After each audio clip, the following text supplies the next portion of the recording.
একেবারে শাহিদুল ভাই, আপনি আমাদের সঙ্গে থাকুন। আরও একবার দেখাবো যে মুজিবের সমাধি ভাঙার প্রথমে প্রচেষ্টা হলো, আওয়ামী লীগের কর্মী সমর্থকরা তাদেরকে বাধা দিল এবং সেই সময়ই বাংলাদেশের আর্মির সঙ্গে রীতিমতো মুখোমুখি লড়াই, সেই ভিডিওটা এই মুহূর্তে আপনারা দেখতে পাচ্ছেন। আওয়ামী লীগের কর্মী সমর্থকরা তাদেরকে যখন আটকানোর চেষ্টা করে তখনই এই লড়াই।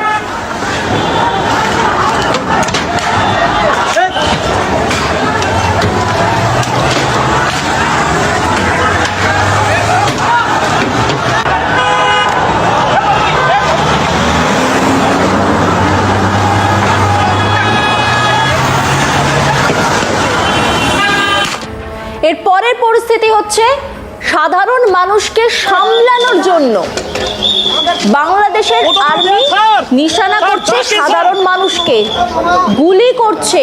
সেই ভিডিওটা দেখাই। গুলি তো করছি স্যার।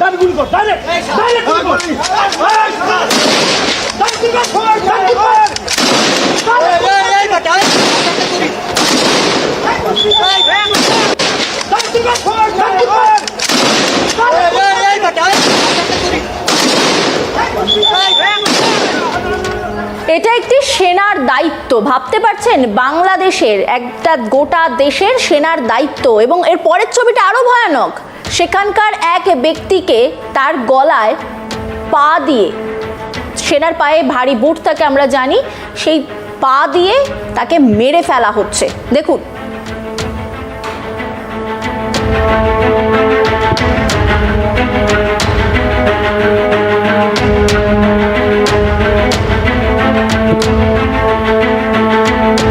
যারা এই আঘাতটা করবার চেষ্টা করলো, মুজিবের সমাধি ভেঙে ফেলবার চেষ্টা করলো,